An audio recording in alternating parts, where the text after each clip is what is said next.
തിരക്കുകൾക്കിടയിൽ വായനശാലയിലെത്തി പുസ്തകങ്ങൾ തിരഞ്ഞെടുക്കാൻ കഴിയാത്തവർക്ക് ഇഷ്ടമുള്ള പുസ്തകങ്ങൾ വീട്ടിലെത്തിച്ചു കൊടുക്കുന്ന സംവിധാനവുമായി ആലപ്പുഴയിലെ ഒരു ഗ്രന്ഥശാല.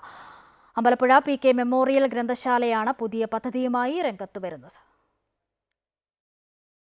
ഗ്രന്ഥശാല സംഘത്തിൽ 1-ാം നമ്പരായി രജിസ്റ്റർ ചെയ്തിരിക്കുന്ന അമ്പലപ്പുഴ PK മെമ്മോറിയൽ ഗ്രന്ഥശാലയാണ് വായന പരിപോഷണ പദ്ധതി എന്ന പേരിൽ പുതിയ സംരംഭം ആരംഭിക്കുന്നത്. വായിക്കാൻ ആഗ്രഹവും എന്നാൽ അത് ഗ്രന്ഥശാലയിലെത്തി തിരഞ്ഞെടുക്കാൻ വിവിധ കാരണങ്ങൾ കൊണ്ട് കഴിയാത്തവരുമായ ആളുകളെ ലക്ഷ്യമിട്ടാണ് ഈ പദ്ധതി നടപ്പാക്കുന്നത്. വീട്ടമ്മമാർ, വയോധികർ, വിദ്യാർത്ഥികൾ, ഭിന്നശേഷിക്കാർ എന്നിവരെ പ്രധാനമായും പദ്ധതി ലക്ഷ്യമിടുന്നു. ഗ്രന്ഥശാലയ്ക്ക് സമീപ പ്രദേശങ്ങളിലുള്ള 100 വീടുകളിലായാണ് ആദ്യഘട്ടത്തിൽ പദ്ധതി നടപ്പാക്കുന്നത്.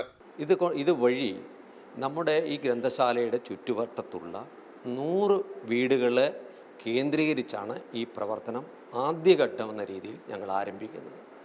ഈ ചുറ്റുവട്ടത്തുള്ള 7 റെസിഡൻസ് അസോസിയേഷനുകളിലെ അംഗങ്ങളെ അവരിലൂടെയാണ് ഈ വായനക്കാരെ ഞങ്ങൾ കണ്ടെത്തുന്നത്. വിവിധ റെസിഡൻസ് അസോസിയേഷനുകളുടെ സഹായത്തോടെയാണ് ഇത് നടപ്പാക്കുന്നത്. അസോസിയേഷനുകളുടെ സഹായത്തോടെ ആളുകളെ കണ്ടെത്തുകയും അവർക്ക് ആവശ്യമായ പുസ്തകങ്ങൾ ഗ്രന്ഥശാലയിൽ നിന്ന് വീട്ടിലേക്ക് എത്തിച്ചു നൽകുകയും ചെയ്യും. ഇതിനായി ഒരു വനിതാ ലൈബ്രറിയനെ ഗ്രന്ഥശാല ചുമതലപ്പെടുത്തിയിട്ടുണ്ട്. മാസം തോറും ഒരു ചെറിയ തുക വരിസംഖ്യയായി വായനക്കാർ ഇവിടെ നൽകണം. പദ്ധതി വിജയമായാൽ കൂടുതൽ വീടുകളിലേക്ക് ഇത് വ്യാപിപ്പിക്കാനാണ് ഗ്രന്ഥശാല ലക്ഷ്യമിടുന്നത്. നേരത്തെ കോവിഡ് കാലത്ത് ഗ്രന്ഥശാല ആരംഭിച്ച പ്രതിവാര ഓൺലൈൻ പുസ്തക ആസ്വാദന സദസ്സ് ഇപ്പോൾ 145 ആഴ്ചകൾ മുടക്കം കൂടാതെ പിന്നിട്ട് കഴിഞ്ഞു. അമൃത ന്യൂസ്, ആലപ്പുഴ.